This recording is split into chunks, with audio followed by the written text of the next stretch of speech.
noite, Luiz, e a todos do canal. O meu nome é Júlio, eu moro em São Luís, no Paraitinga, interior de São Paulo. Gostaria de contar para vocês um relato que o meu avô sempre contava para nossa família, quando a gente se reunia no sítio. Infelizmente, hoje meu avô não é mais vivo, mas ficou a sua memória. Então eu vou deixar vocês com as palavras do meu avô.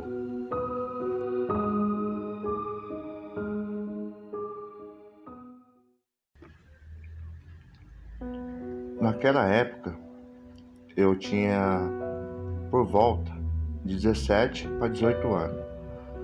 As coisas na época eram difíceis.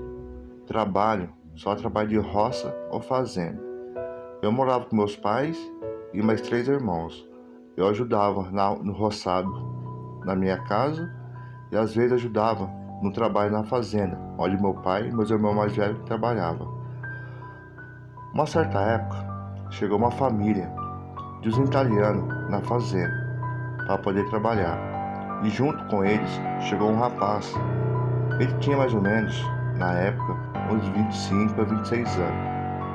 Ele é chamado de Carlão, um italiano alto e forte. E começou a trabalhar lá na fazenda. Ele começou a se destacar no meio do pessoal pela sua força.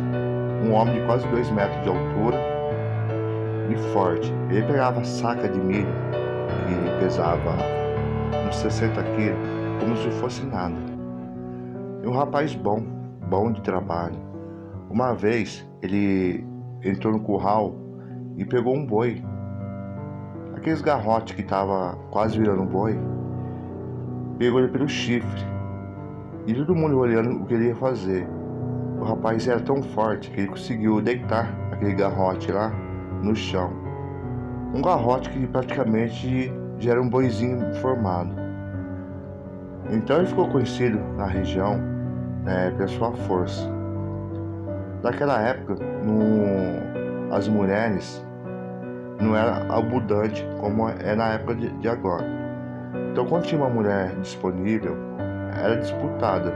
As pessoas queriam cortejar, levar o presente.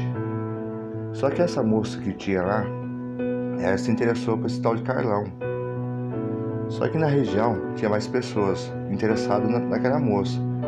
Tinha um rapaz, o nome dele era Joaquim, um rapazinho trabalhador, só que era bem magro e era um esquisito. Ele parecia que não tinha cor, meio amarelo, tinha umas orelhas grandes. Na verdade o rapaz era um cabra feio. Então aquela moça, mesmo com os presentes que ele dava para ela, as cortesias, ela não quis nada com ele.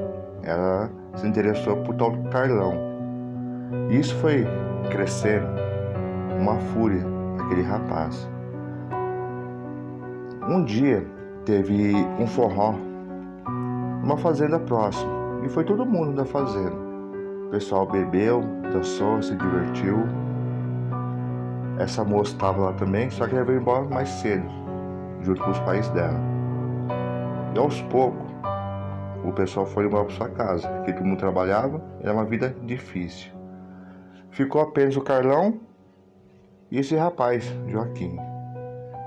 Daí o Joaquim foi embora e o Carlão foi o último a sair. O caminho que o Carlão fazia até a fazenda era um caminho aqueles caminhos de roça, então luz não tinha mesmo. Aquele caminho de chão batido, de terra, mato ao redor. Tinha parte do caminho que tinha pasto, tinha uma parte que tinha um rio. Então o Carlão saiu do forró e foi embora. Isso já era bem tarde da noite. Na época, a única arma que a gente usava para poder sair era um punhal. Raramente alguém tinha um revólver, é só pessoas que tinham muito dinheiro. Então a gente saía com um punhal de cintura, um facão e saía. Daí quando o Carlão saiu do forró, o pessoal viu ele indo embora, normal, né? Quando amanheceu o dia na fazenda, esse Carlão não apareceu para trabalhar. O pessoal ficou perguntando, né? Pô, cadê o Carlão para trabalhar? Né? o rapaz nunca faltou ao trabalho e foi procurar ele. Foi em direção a aonde tinha sido o forró. Da metade do caminho, próximo ao riacho, tinha uma moita de bambu. Ao longe, eles avistaram 2 corpos. Um estava nu e um pouco mais à frente estava o corpo do Carlão.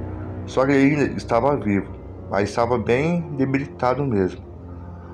O pessoal socorreu ele e outro corpo que estava um pouco depois do Carlão era o corpo daquele rapaz, Joaquim. Estava todo furado de punhal. Então o pessoal imaginou que o Carlão encontrou com ele, os dois brigaram e o Carlão matou ele. O Carlão ele foi cuidado. Os arranhões, tudo, arranhões profundos, tinha perdido muito sangue, mas ele ainda conseguia falar alguma coisa.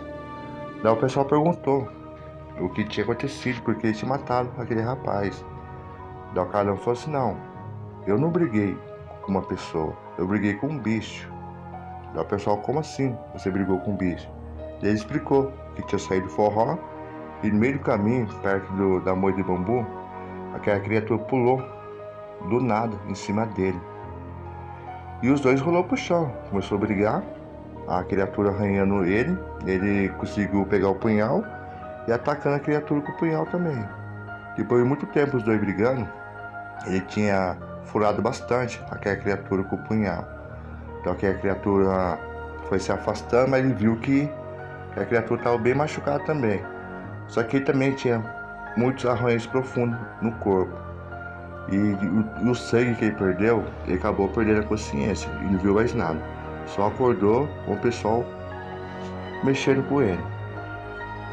E ele não tinha ideia nenhuma que aquela criatura, aquele lobisomem, era aquele rapaz que tinha virado e poder atacar ele por ciúmes da mulher.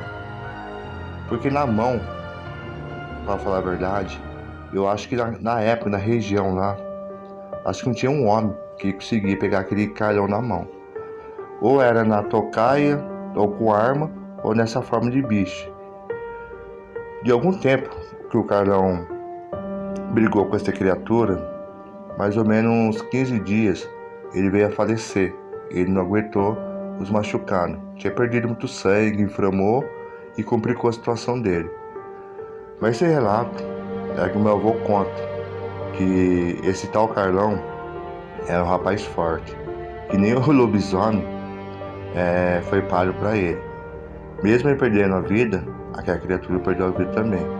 Esse é o relato, Luiz, que o meu avô contava para toda a família. Isso aconteceu em São Luís Paraitinga, interior de São Paulo. Espero que vocês gostem. Uma boa noite.